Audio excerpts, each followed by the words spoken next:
नमस्कार। खबरों के इस बुलेटिन तुहाडा स्वागत है। मैं हाँ स्वरनजीत सिंह। पहला पेश ने चोणवीं खबरां। प्रधानमंत्री नरेंद्र मोदी भलके नवी दिल्ली में 2 रोज़ा बायोटेक स्टार्टअप एक्सपो 2022 का उद्घाटन करेंगे।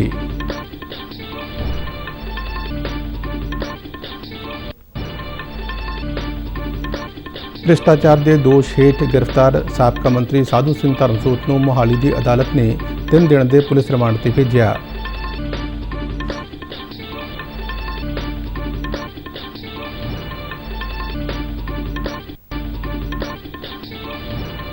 पंजाब सरकार वालों सूबे के 424 व्यक्तियों की सुरक्षा मुड़ तो बहाल करने बारे निर्देश जारी।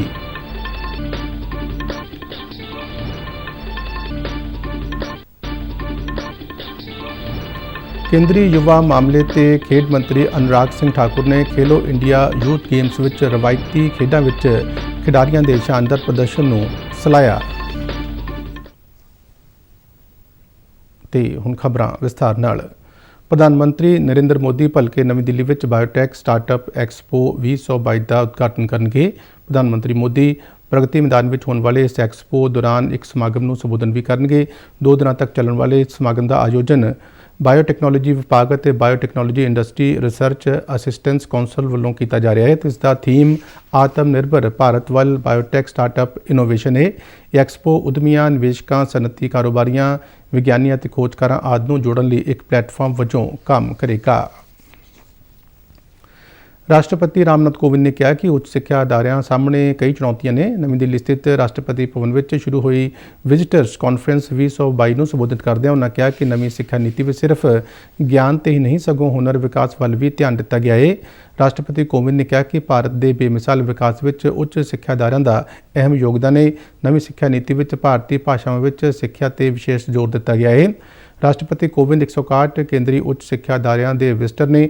इस कॉन्फ्रेंस को शिक्षा ते हुनर विकास मंत्री धर्मेंद्र प्रधान ने भी संबोधन किया। भारत सरकार सिक्ख्या नूं वधेरे कित्तामुखी बनाउण दे टीचे नाल राष्ट्रीय शिक्षा नीति नूं लैके आई है। ये नीति 29 जून 2020 नूं मंजूर की गई सी। पंजाब केंद्रीय यूनिवर्सिटी बठिंडा के विद्यार्थी इस नीति नूं अपने उज्जवल भविख लई बेहद लाहेवंद मनदे ने। एक रिपोर्ट। बठिंडा जिले के पिंड कुद्दा विखे स्थित पंजाब केंद्रीय यूनिवर्सिटी विच राष्ट्रीय सिक्ख्या नीति 2020 नूं पिछले वरे लागू कर दिता गया सी, जिस मगरों इस यूनिवर्सिटी के विद्यार्थी विदेशी यूनिवर्सिटियां तो भी पढ़ाई कर सकते हैं। सिक्ख्या विच किताबां नालों वध तरजीह प्रैक्टिकल नूं दित्ती जांदी है।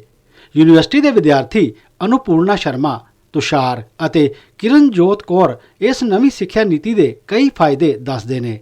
स्टूडेंट को एक्सपोजर अब ज़्यादा मिला है, उसे एक स्ट्रीम में बांधा नहीं गया। जो पहले की एजुकेशन पॉलिसी में था कि आप एक में बंध जाते हैं, यहाँ पे वो नहीं है। आपको अपनी प्रेफरेंस मतलब आपका अगर इंटरेस्ट चेंज होता है तो आप शिफ्ट कर सकते हैं। तो इससे एक उसका हॉलिस्टिक डेवलपमेंट हो रहा है। नेशनल एजुकेशन पॉलिसी अभी जो नहीं आई है उसका मतलब हमारे रिसर्च स्कॉलर में या स्टूडेंट्स की लाइफ में बहुत इंपॉर्टेंट रोल है। उसमें जैसे कि मल्टीपल एंट्री और मल्टीपल एग्जिट के बारे में बताया गया है। एक स्टूडेंट जब भी वो उसकी इच्छा हो अपनी इच्छा अनुसार कोई भी कोर्स ज्वाइन कर सकता है। मान लो 1 साल बाद या 2 साल बाद किसी भी कारणवश से वो कोर्स छोड़ना पड़ता है तो उसके हिसाब से वो तभी डिग्री ले सकता है या डिप्लोमा ले सकता है। नैशनल एजुकेशन पॉलिसी ਦੇ ਵਿੱਚ ਜਿਹੜੇ 2 ਪੈਰਾਮੀਟਰਸ ਨੇ ਜਿਵੇਂ ਕਿ ਅਕੈਡਮਿਕ ਬੈਂਕ ਆਫ ਕ੍ਰੈਡਿਟ ਤੇ ਪ੍ਰੈਕਟੀਕਲ ਲਰਨਿੰਗ, ਇਹਨਾਂ ਦੇ ਨਾਲ ਸਾਨੂੰ ਕਾਫੀ ਫਾਇਦਾ ਹੋਇਆ ਕਿ ਜਿਵੇਂ ਅਸੀਂ ਇਸ ਯੂਨੀਵਰਸਿਟੀ ਦੇ ਵਿੱਚ ਰਹਿੰਦੇ ਹੋਏ ਬਾਹਰਲੀ ਯੂਨੀਵਰਸਿਟੀਜ਼ ਦੇ ਕ੍ਰੈਡਿਟਸ ਨੂੰ ਵੀ ਅਪਣਾ ਕੇ ਬੈਨੀਫਿਟ ਲੈ ਸਕਦੇ ਆ। ਇਸ ਦੇ ਨਾਲ ਨਾਲ ਈ ਲਰਨਿੰਗ ਦੇ ਵਿੱਚ ਬਹੁਤ ਸਾਰੇ ਮਤਲਬ ਪ੍ਰੈਕਟੀਕਲ ਨੌਲੇਜ ਦੇ ਵਿੱਚ ਕਾਫੀ ਵਾਧਾ ਹੋਇਆ ਕਿਉਂਕਿ ਡਿਜੀਟਲ ਪਲੇਟਫਾਰਮਸ ਨੇ ਜਿਹੜੇ यूनिवर्सिटी प्रोवाइड कर रही है, जिन्हां दे नाल बच्चों की थ्योरेटिकल लर्निंग दे नाल पार्शियल लर्निंग दी ई स्किल्स भी वध रही ने। यूनिवर्सिटी के डीन अकादमिक रामकृष्ण वुसरिका मुताबिक यूनिवर्सिटी खोज के कामां वाल वध ध्यान दे रही है। इसमें हमने ज़्यादा एम्फोसिस दिया है रिसर्च एंड इनोवेशन के लिए, प्रैक्टिकल्स एंड एक्सपीरियंशियल लर्निंग, और इसके साथ स्टूडेंट को अच्छा एक्सपीरियंस हो जाए और लर्निंग आउटकम्स जो कोर्सेस वो सीखते हैं उससे उनको क्या मिलता है और सोसाइटी में उसको कैसा यूज़ करना है। तो इस सब के ऊपर अच्छी तरह हमने ध्यान देकर इसमें करिकुलम में इंक्लूड किया है। यकीनन नवी कौमी सिक्ख्या नीति विद्यार्थियों को कित्तामुखी बनाउण ते केंद्रित है, ਜਿਸ ਨਾਲ ਉਹਨਾਂ ਨੂੰ ਚੋਖਾ ਲਾਭ ਹੋ ਰਿਹਾ ਹੈ ਅਤੇ ਮਿਲ ਰਹੀ ਸਿੱਖਿਆ ਉਹਨਾਂ ਦੇ ਸੁਨਹਿਰੀ ਭਵਿੱਖ ਨੂੰ ਤਰਾਸ਼ਣ ਵਿੱਚ ਮਦਦ ਕਰੇਗੀ। ਬਠਿੰਡਾ ਤੋਂ ਅੰਮ੍ਰਿਤਪਾਲ ਸਿੰਘ ਨਾਲ ਸ਼ਿਸ਼ੂ ਸ਼ਰਮਾ ਸ਼ਾਂਤਲ, ਦੂਰਦਰਸ਼ਨ ਸਮਾਚਾਰ, ਜਲੰਧਰ।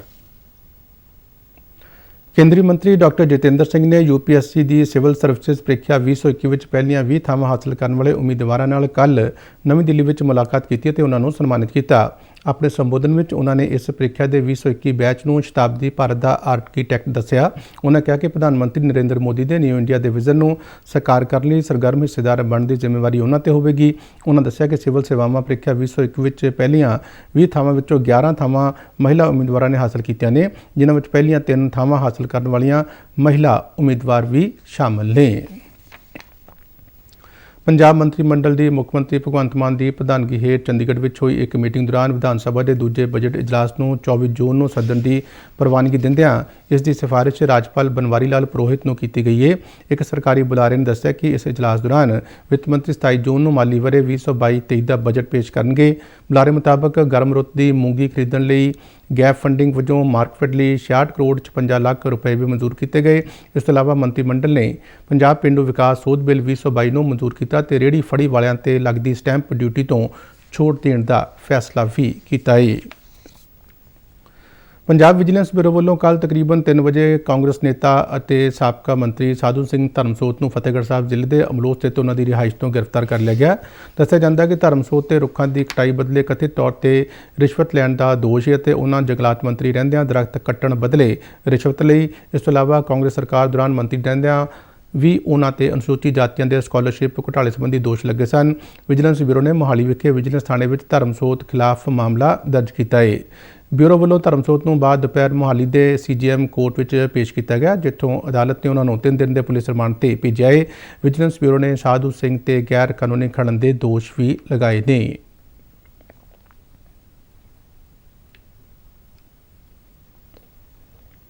ਇਸ ਦੌਰਾਨ ਸਾਧੂ ਸਿੰਘ ਧਰਮਸੋਤ ਨੂੰ ਗ੍ਰਿਫਤਾਰ ਕੀਤੇ ਜਾਣ ਦੇ ਰੋਸ ਵਜੋਂ ਉਹਨਾਂ ਦੇ ਪਰਿਵਾਰਕ ਮੈਂਬਰਾਂ ਨੇ ਪੰਜਾਬ ਸਰਕਾਰ ਖਿਲਾਫ ਨਾਅਰੇਬਾਜ਼ੀ ਕੀਤੀ ਅਤੇ ਬਦਲਾਖੋਰੀ ਦੀ ਨੀਤੀ ਤਹਿਤ ਧਰਮਸੋਤ ਨੂੰ ਗ੍ਰਿਫਤਾਰ ਕਰਨ ਦਾ ਦੋਸ਼ ਲਗਾਇਆ।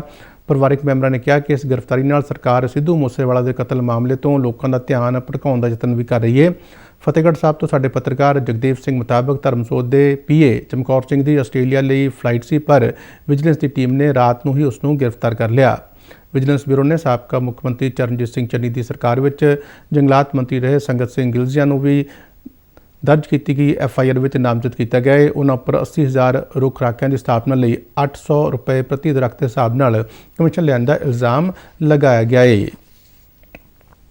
इधर पंजाब विजिलेंस ब्यूरो के चीफ डायरैक्टर वरिंदर कुमार ने मोहाली विखे पत्रकारों को दस्सिया कि पिछले दिन ही गिरफ्तार मोहाली के DFO गुरमनप्रीत सिंह तो मिली एक डायरी तो यह खुलासा होया कि धर्मसोत ने अपने कार्यकाल दौरान खैर के 25,000 रुखों लिए 500 रुपए प्रति रुख कमीशन लिया है। इस तो इलावा जंगलात महकमे में तबादला कराने लई पैसे लेने की गल भी डायरी में दर्ज है। ब्यूरो वालों दर्ज FIR में साबका मंत्री संगत सिंह गिलजिया, उन्होंने PA कुलविंदर सिंह शेरगिल और कुछ होर वन अधिकारियों के नाम भी दर्ज ने। पंजाब पुलिस ने पंजाबी गायक सिद्धू मूसेवाला कतलकांड को अंजाम देने लई लॉजिस्टिक मदद और पनाह देने के संबंध में 8 व्यक्तियों को गिरफ्तार किया है। इन्हों की पछाण संदीप सिंह उर्फ केकड़ा, मनप्रीत सिंह उर्फ मन्ना, मनप्रीत भाऊ, सार्ज मिंटू, प्रभदीप सिंह सिद्धू, मोनू डागर, पवन बिश्नोई और नसीब वजों की गई है।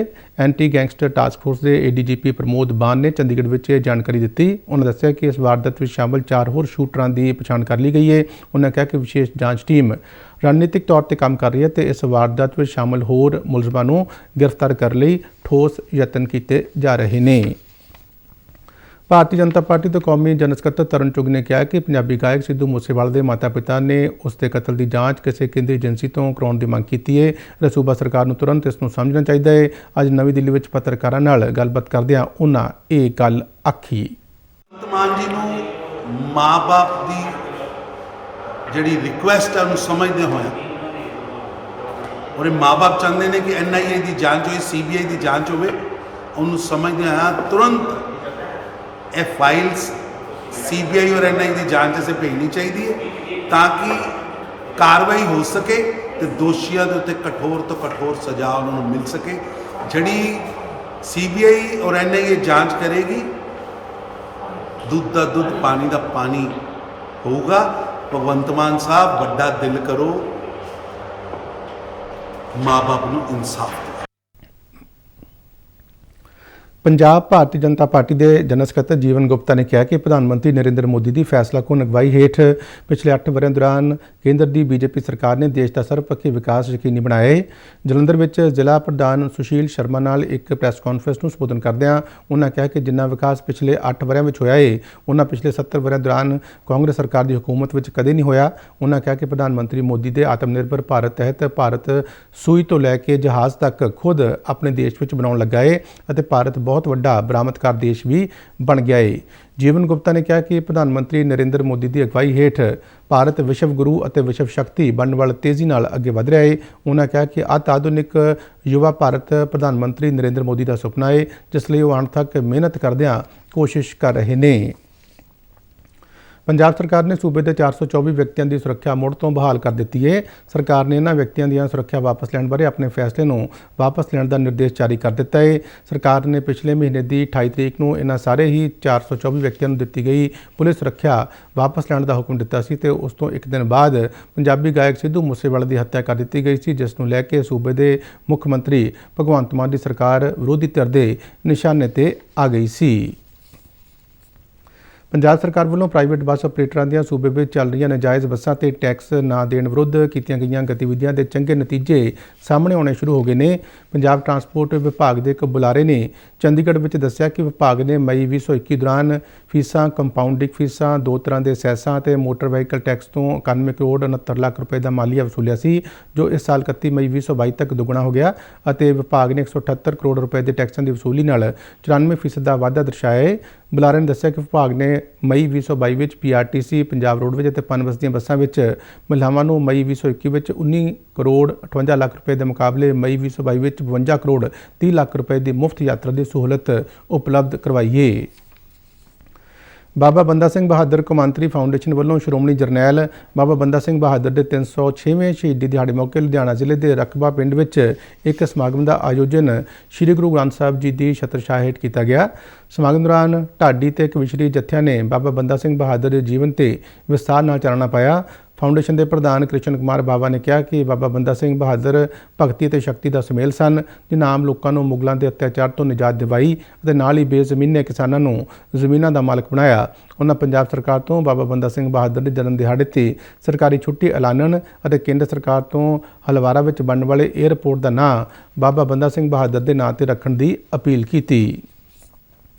ਵਿਸ਼ਵ ਵਾਤਾਵਰਣ ਦਿਵਸ ਦੀ ਲੜੀ ਵਿੱਚ ਭਾਰਤੀ ਸਟੇਟ ਬੈਂਕ ਦੇ ਜਲੰਧਰ ਖੇਤੀ ਦਫ਼ਤਰ ਦੇ ਅਧਿਕਾਰੀਆਂ ਵੱਲੋਂ government girls senior secondary school Nehru garden Jalandhar ਵਿਖੇ ਬੂਟੇ ਲਗਾਏ ਗਏ।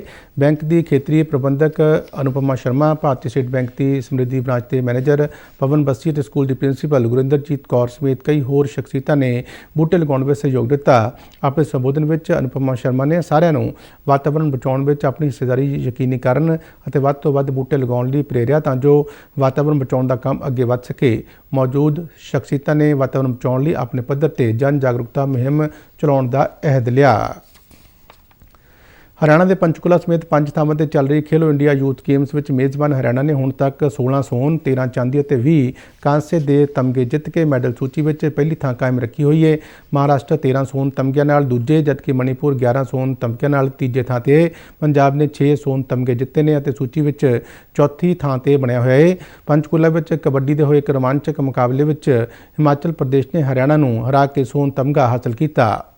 ਕੇਂਦਰੀ ਯੁਵਾ ਮਾਮਲੇ ਤੇ ਖੇਡ ਮੰਤਰੀ ਅਨੁਰਾਗ ਸਿੰਘ ਠਾਕੁਰ ਨੇ ਪੰਚਕੂਲਾ ਦਾ ਦੌਰਾ ਕੀਤਾ ਤੇ ਖਿਡਾਰੀਆਂ ਨਾਲ ਮੁਲਾਕਾਤ ਕੀਤੀ। ਪੱਤਰਕਾਰਾਂ ਨਾਲ ਗੱਲਬਾਤ ਕਰਦਿਆਂ ਅਨੁਰਾਗ ਸਿੰਘ ਠਾਕੁਰ ਨੇ ਕਿਹਾ ਕਿ ਪ੍ਰਧਾਨ ਮੰਤਰੀ ਨਰਿੰਦਰ ਮੋਦੀ ਦੀ ਸੋਚ ਮੁਤਾਬਕ ਹੀ ਰਵਾਇਤੀ ਖੇਡਾਂ ਨੂੰ ਖੇਲੋ ਇੰਡੀਆ ਯੂਥ ਗੇम्स ਵਿੱਚ ਸ਼ਾਮਲ ਕੀਤਾ ਗਿਆ ਹੈ ਅਤੇ ਖਿਡਾਰੀ ਸ਼ਾਨਦਾਰ ਕਾਰਗੁਜ਼ਾਰੀ दिखा रहे ने।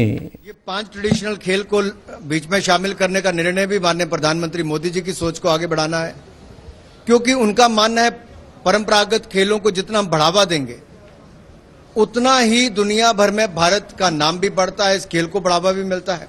आज कबड्डी बहुत लोकप्रिय हुआ, कल को मलखम की बात करें, थांगटा की बात करें, ये सब खेलों में बहुत एक आकर्षण भी है और यहाँ पर प्रतिभाओं की भी हमारे देश में कोई कमी नहीं है। और मुझे पूर्ण विश्वास है अगले 10 साल के अंदर इन खेलों को मैं बहुत आगे हुए देखता हूं कि ये खेल केवल भारत के ट्रेडिशनल खेल नहीं, ये ओलंपिक्स में भी अपना स्थान बनाने के लिए होंगे।